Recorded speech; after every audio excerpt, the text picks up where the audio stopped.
ಹೇಳೆ ಹೇಳೆ ಮೇಲೆ. ಅಜ್ಜಿ ಟ್ಯಾಬ್ಲೆಟ್ ತಗೊಂಡಿದ್ದೀನಿ, ತುಂಬಾ ಸುಸ್ತು, ನಾನು ನಿದ್ದೆ ಮಾಡ್ಬೇಕು, ನೀವು ಹೋಗಜ್ಜಿ.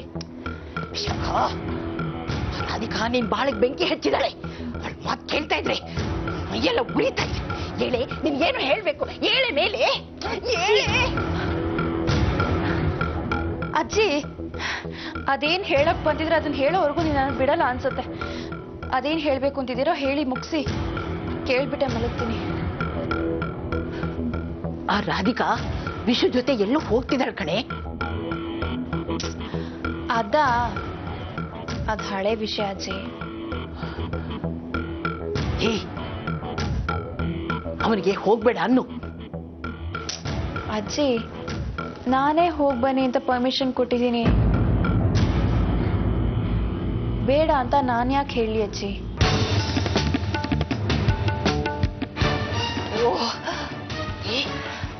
ವಿಶುಗೆ ಹೋಗೋದಕ್ಕೆ ಮನಸ್ಸಿಲ್ಲ, ಅವಳವನ್ನ ಮರಳು ಮಾಡಿ ಜೊತೆಲಿ ಕರ್ಕೊಂಡು ಹೋಗ್ತಾ ಇದ್ದಾಳೆ.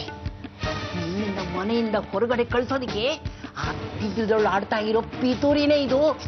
ಅಜ್ಜಿ ಅವಳೇನೇ ಹೇಳಿದ್ರು ವಿಶು ಅವಳ ಮಾತನ್ನ ಕೇಳೋದಿಲ್ಲ. ಅಷ್ಟೇ ಅಲ್ಲ, ವಿಶು ನನಗೆ ವಿಕ್ರಮ್ನ ಜೈಲಿಂದ ಬಿಡಿಸ್ತೀನಿ ಅಂತ ಪ್ರಾಮಿಸ್ ಮಾಡಿದ್ದಾನೆ. ಅದಕ್ಕೆ ಅಜ್ಜಿ ಅವರಿಬ್ರು ಎಲ್ಲಿಗೆ ಹೋದ್ರೂ ನಂದೇನೂ ಅಬ್ಜೆಕ್ಷನ್ ಇಲ್ಲ. ವಿಕ್ರಮ್ ನನಗೆ ಸಿಗೋವರೆಗೂ ನಾನು ವಿಶು ವಿರುದ್ಧವಾಗಿ ಹೋಗೋದಿಲ್ಲ. ಅದಕ್ಕೆ ಅಜ್ಜಿ ನಾನು ರಾಧಿಕನ್ ಬಗ್ಗೆ ಏನು ತಲೆ ಕೆಡಿಸ್ಕೊಳ್ಳೋದಿಲ್ಲ, ಸರಿನಾ? ಅಯ್ಯೋ ದಡ್ಡಿ, ನಿನ್ ತಲೆ ಸರಿ ಇಲ್ವೇನೆ? ಅಜ್ಜಿ ಈಗ ಸ್ವಲ್ಪ ಸರಿ ಇದೆ. ನೀವು ಏನೇನೋ ಹೇಳಿ ಮತ್ತೆ ನನ್ನ ತಲೆ ಹಾಳು ಮಾಡಬೇಡಿ ಪ್ಲೀಸ್ ಅಜ್ಜಿ. ನಂಗೆ ಮಲ್ಗೋದಕ್ಕೆ ಬಿಡಿ, ತಲೆ ದಿಮ್ಮ ಅಂತಿದೆ. ಅಜ್ಜಿ ನೀವೇನೇನೋ ಚಾಡಿ ಹೇಳಿ ನನ್ನ ಮೂಡ್ ಹಾಳು ಮಾಡಬೇಡಿ. ಹೋಗಿ. ವಿಶಾಖ, ಏ ವಿಶಾಖ, ಹೇಳೆ ಸ್ವಲ್ಪ ನನ್ನ ಮಾತು ಕೇಳೆ. ಏ ವಿಶಾಖ, ಇವಳಿಗೆ ಹೇಗಪ್ಪ ಅರ್ಥ ಮಾಡಿಸೋದು? ಏನ್ ಮಾಡ್ಲಿಕ್ಕೆ?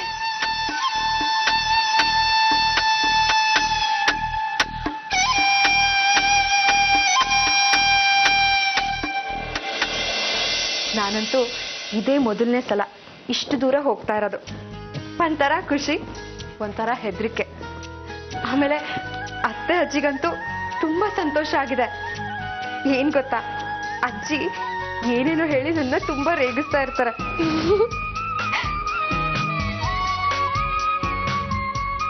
ರಾಧಿಕಾ, ನಾನು ಅಜ್ಜಿ ಜೊತೆ ಮಾತೇ ಆಡಿಲ್ಲ.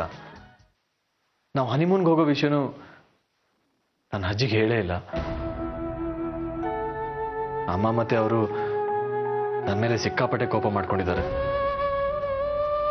ವಿಶಾಖನ್ನ ಈ ಮನೆಗೆ ಯಾಕೆ ಕರ್ಕೊಂಬನ್ನಿ ಅನ್ನೋದು ನಿನಗೆ ಚೆನ್ನಾಗಿ ಗೊತ್ತು. ಆದ್ರೆ ಆ ವಿಷಯನ ಅಜ್ಜಿಗೆ ಹೇಳೋದು ಸರಿನಾ?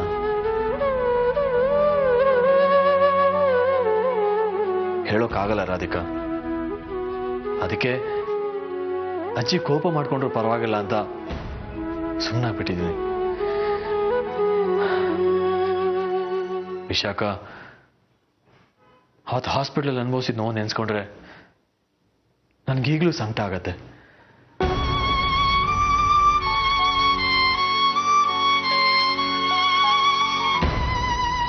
ವಿಶಾಖ ವೈಯಕ್ತಿಕವಾಗಿ ಏನೇ ತಪ್ಪು ಮಾಡಿರಬಹುದು, ನಮಗೆ ಅನ್ಯಾಯ ಮಾಡಿರ್ಬೋದು, ನಮಗೆ ಮೋಸ ಮಾಡಿರ್ಬೋದು. ಆದರೆ ಅವಳ ಹೊಟ್ಟೆನಲ್ಲಿದ್ದ ಮಗು ಸಾಯಬಾರ್ದಾಗಿತ್ತು.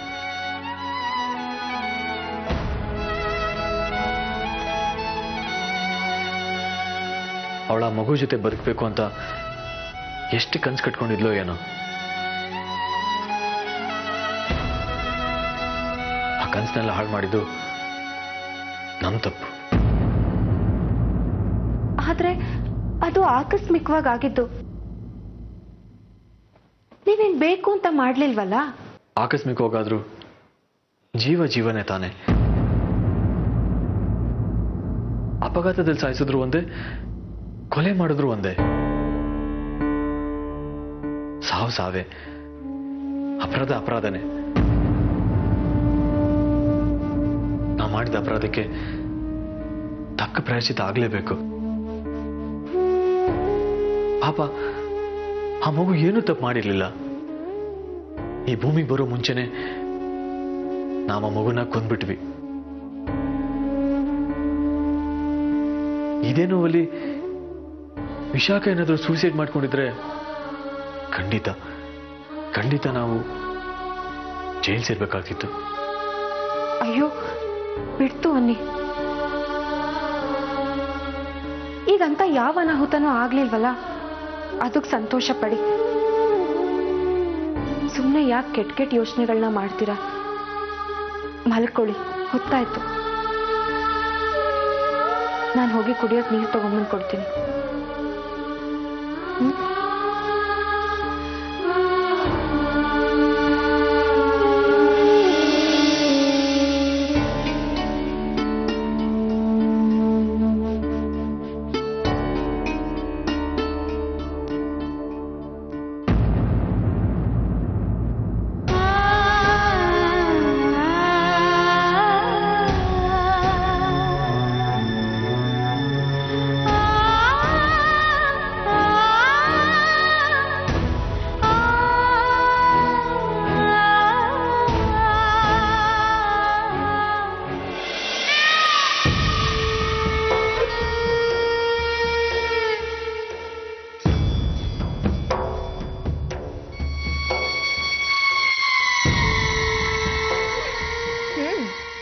ಏನ್ ರಾರು, ನನ್ನನ್ನ ಇಷ್ಟೊತ್ತಿನಲ್ಲಿ ಇಲ್ಲಿಗೆ ಬರೋಕ್ ಹೇಳಿದಿರಾ?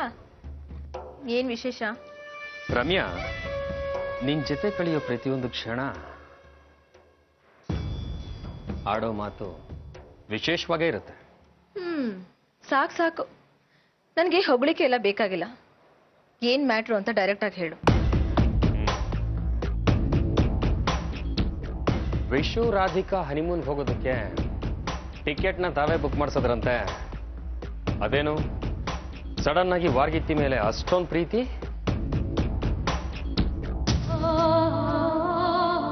ಪ್ರದೀಪ್, ವಾರ್ಗೀತಿ ಮೇಲೆ ಪ್ರೀತಿ ಅಲ್ಲ, ಪ್ಲಾನ್. ನೋಡ್ತಾ ಇರು, ವಿಶಾಖನ್ ಇಟ್ಕೊಂಡು ರಾಧಿಕನ್ ಜೀವನದಲ್ಲಿ ಏನೇನ್ ಆಟ ಆಡ್ತೀನಿ ಅಂತ. ನೀನು ಮಾವ ಮಾಡ್ತಾ ಇರೋ ಕೆಲ್ಸಕ್ಕೆ ನಾನು ಅಳಿಲ್ ಸೇವೆ ಮಾಡ್ತಾ ಇದ್ದೀನಿ ಅಷ್ಟೇ ಪ್ರದೀಪ್. Very good. ಅವರಿಬ್ರು ಹನಿಮೂನ್ ಎಲ್ಲ ಹೋಗ್ತಿದ್ದಾರೆ ಅಂತ ನಿಂಗೆ ಗೊತ್ತಿರ್ಬೇಕಲ್ಲ? ಗೊತ್ತು. ಎಲ್ಲಿಗೆ? ಗೋವಾ.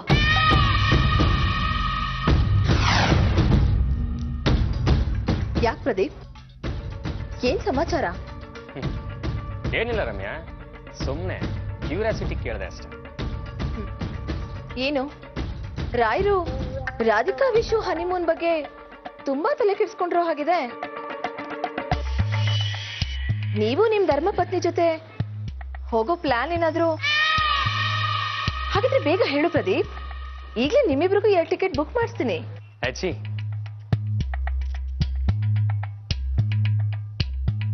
ನೀನಿಲ್ದೆ ನಾನ್ ಹನಿಮೂನ್ ಹೋಗೋದಕ್ಕೆ ಹೇಗ್ ಸಾಧ್ಯ?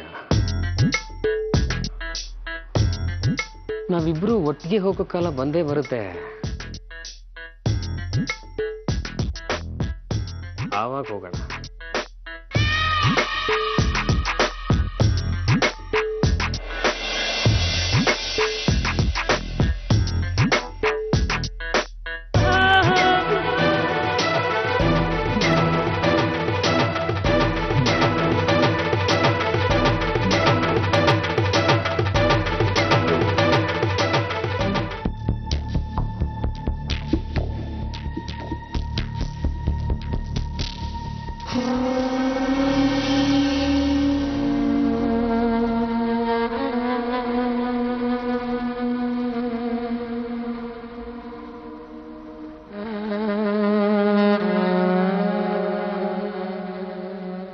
ಯಾವ ರೀತಿಯಲ್ಲಿ ಲೆಕ್ಕ ಹಾಕಿದ್ರೂ ವಿಶು ಜೀವನ ಕಷ್ಟ ಇದೆ. ಅವನು ಸುಮ್ಮನೆ ವಿಶಾಖನ ಕರ್ಕೊಂಬರೋಕ್ಕೆ ಸಾಧ್ಯವೇ ಇಲ್ವಲ್ಲ. ಅಲ್ಲ, ಕರ್ಕೊಂಡು ಬರೋದು ಬಂದ, ಈ ಮನೆ ಯಾಕೆ ಕರ್ಕೊಂಬರ್ಬೇಕಾಗಿತ್ತು? ಅದ್ರ ಜೊತೆಗೆ ಅವಳ ಬಗ್ಗೆ ಭಯಂಕರ ಕಾಳಜಿ ಬೇರೆ ವಹಿಸ್ತಾ ಇದ್ದಾನೆ. ವಿಚಿತ್ರಪ್ಪ, ಅವನ ನಡವಳಿಕೆನೇ ಅರ್ಥ ಆಗ್ತಿಲ್ವಲ್ಲ. ಆ ರಾಧಿಕಾ ಬೇರೆ ಅಮ್ಮ ಅದಕ್ಕೆ ಹತ್ರನೂ ಬಾಯಿ ಬಿಡ್ತಾ ಇಲ್ಲ.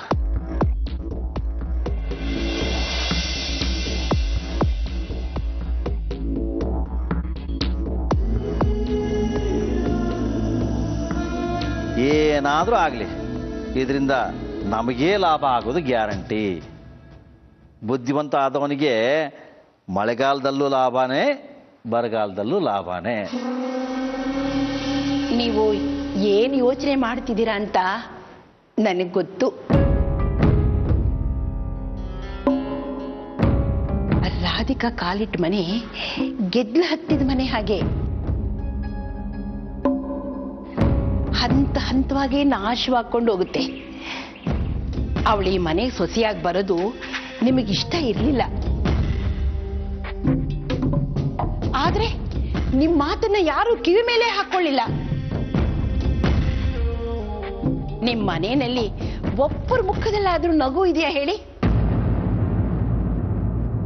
ನೀವೊಂದ್ ಕಡೆ ಮೂಲೆ ಹಿಡ್ಕೊಂಡು ಕೂತಿದ್ದೀರಾ, ನಿಮ್ಮ ಅಮ್ಮ ಒಂದ್ ಕಡೆ ಮೂಲೆ ಹಿಡ್ಕೊಂಡು ಕೂತಿದ್ದಾರೆ.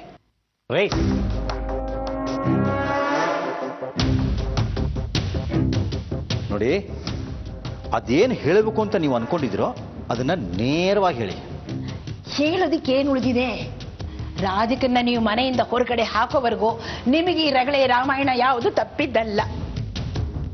ಅದಕ್ಕೆ ನೋಡಿಪ್ಪ, ಈಗ ಹೇಗೂ ವಿಶಾಖ ವಾಪಸ್ ಮನೆಗೆ ಬಂದಿದ್ದಾಳೆ.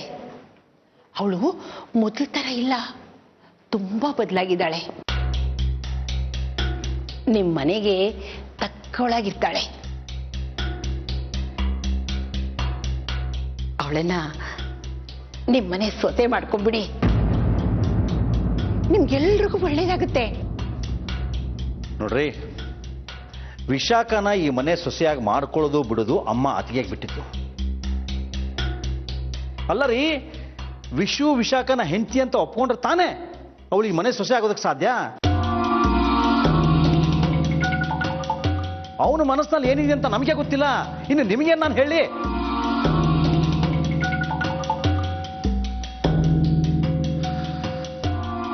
ಈಗ ನಾನೇನು ಮಾತಾಡಲ್ಲ, ಟೈಮ್ ಬರಲಿ, ಆಗ ಏನು ಹೇಳಬೇಕು ಅದನ್ನೇ ಹೇಳ್ತೀನಿ, ಏನು ಮಾಡಬೇಕು ಅದನ್ನೇ ಮಾಡ್ತೀನಿ. ನೋಡ್ತಾ ಇರಿ.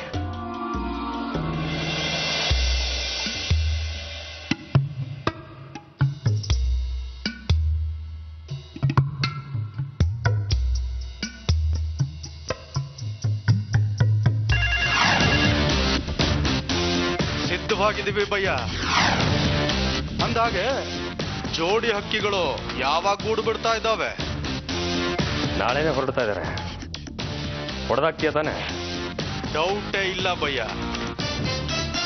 ಗುರಿ ಇಡೋದು ಮಾತ್ರ ಬಾಕಿ. ಗಜ್, ನನ್ನಾಸೆ ಪೂರೈಸ್ಕೊಳ್ಳೋದಕ್ಕೆ ಇದು ಒಳ್ಳೆ ಸಮಯ. ಅದೇನ್ ಮಾಡ್ತೀಯೋ ಬಿಡ್ತೀಯೋ ನನಗೆ ಗೊತ್ತಿಲ್ಲ. ಅವರು ಜೀವಂತವಾಗಿ ಈ ಮನೆಗೆ ವಾಪಸ್ ಬರಬಾರ್ದು ಅಷ್ಟೇ. ಬರ್ತಾರೆ ಭಯ್ಯ, ಖಂಡಿತ ಬರ್ತಾರೆ. ಆದ್ರೆ ಜೀವಂತವಾಗಂತೂ ಅಲ್ಲ. ಶವ ಸಂಸ್ಕಾರಕ್ಕೆ ರೆಡಿ ಮಾಡ್ಕೊಳ್ಳಿ. ನೋಡು, ಯಾವುದೇ ಕಾರಣಕ್ಕೂ ನನ್ನ ಹೆಸರು ಹೊರಗಡೆ ಬರಬಾರ್ದು. ಈ ಆಪರೇಷನ್ ಮುಗಿದ ತಕ್ಷಣ ಮೊಬೈಲ್ನ ಸಿಮ್ನ ಸುಟ್ಟು ಹಾಕ್ಬಿಡು. ಪೊಲೀಸ್ನವ್ರಿಗೆ ಒಂದು ಕ್ಲೂ ಕೂಡ ಸಿಗಬಾರ್ದು. ಅದ್ರ ಅವಶ್ಯಕತೆನೇ ಇಲ್ಲ ಭಯ್ಯ. ಸಿಮ್ ನಂದಾಗಿದ್ರೆ ತಾನೇ ಕ್ಲೂ ಸಿಗೋಕ್ ಸಾಧ್ಯ. ಗುಡ್, ಬಾಯ್.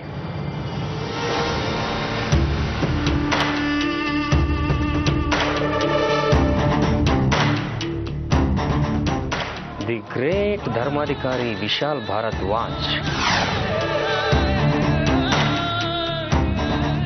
ನೀವು ಬರೋದ್ರೊಳಗೆ ನಿಮ್ಮ ಅಂತ್ಯ ಸಂಸ್ಕಾರಕ್ಕೆ ಸಕಲ ಸಿದ್ಧತೆಗಳು ನಡೆದಿರುತ್ತೆ.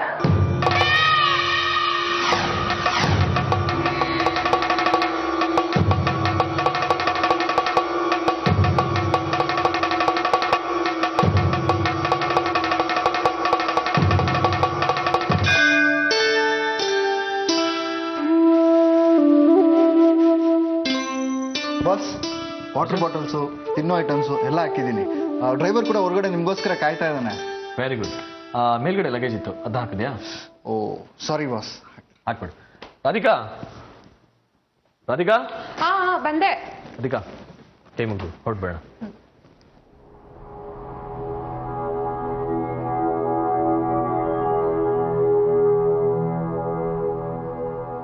ದೇವ್ರೆ, ಈ ಮನೆಯಲ್ಲಿ ಸುಖ ನೆಮ್ಮದಿ ಸದಾ ಇರೋ ಹಾಗೆ ಮಾಡು ಕೃಷ್ಣ.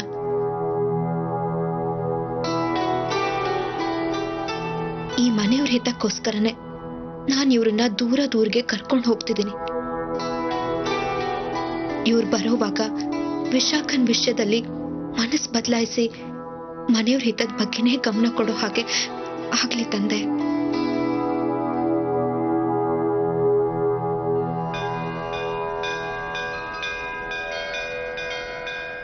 ಈ ಒಂದು ವಾರ ರಾಧಿಕನ್ನ ಸಂತೋಷವಾಗಿ ನೋಡ್ಕೊಳ್ಳುವಂತ ಶಕ್ತಿ ನನಗೆ ಕೊಡು ದೇವ್ರೆ.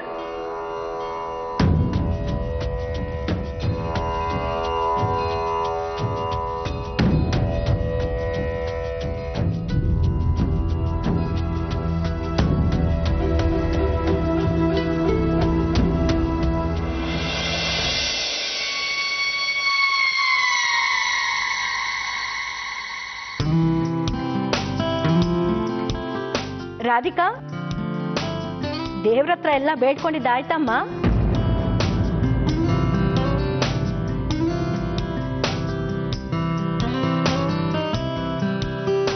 ಪ್ರಯಾಣ ಎಲ್ಲ ಸುಖಕರವಾಗಿರ್ಲಿ, ಆರಾಮಾಗಿ ಹೋಗ್ಬಿಟ್ಟು ಬನ್ನಿ. ಅಜ್ಜಿ ಮೊದಲು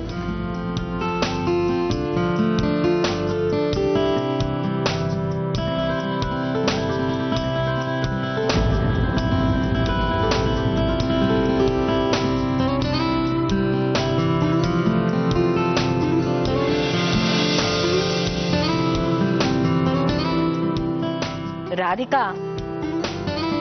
ಹೋಗೋವಾಗ 2 ಸೀಟ್ ಆಗಿರೋದು ಬರೋವಾಗ 2.5 ಆಗಿರ್ಬೇಕು.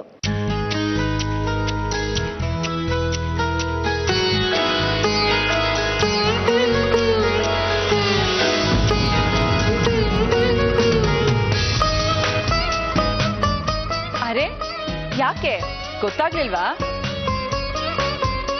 ಹೋಗೋವಾಗ ನೀನೊಬ್ಳೆ ಆಗಿರ್ತೀಯ, ಬರೋವಾಗ ಇಬ್ರಾಗಿರ್ತೀಯ.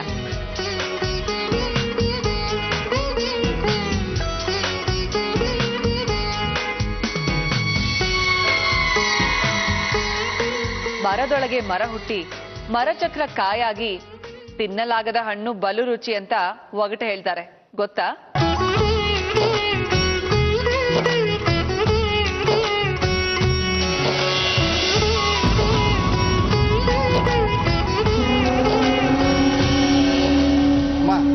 ನಂಗೊತ್ತು, ತಾಯಿ ಹೊಟ್ಟೆನಲ್ಲಿರೋ ಮಗು ಮುದ್ದಾದ ಮಗು ಸೇಬಣ್ಣಿನ ತರ ಇರುತ್ತಲ್ಲ, ಅದಕ್ಕೆ ತಾನೇ ಹೇಳೋದು.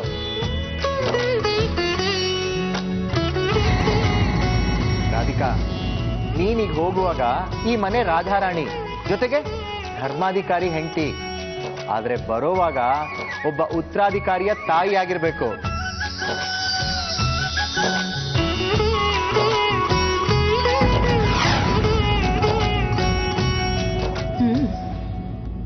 ಆಗ್ಲಿ ಇವ್ರುಗಳೆಲ್ಲ ಇಷ್ಟಪಟ್ಟಿದ್ದಾಗ್ಲಿ. ಅವಳು ವಾಪಸ್ ಬರುವಾಗ ಈ ಮನೆ ಸೊಸೆಯಾಗಿರಲ್ಲ, ವಿಷು ಹೆಂಡ್ತಿನೂ ಆಗಿರಲ್ಲ.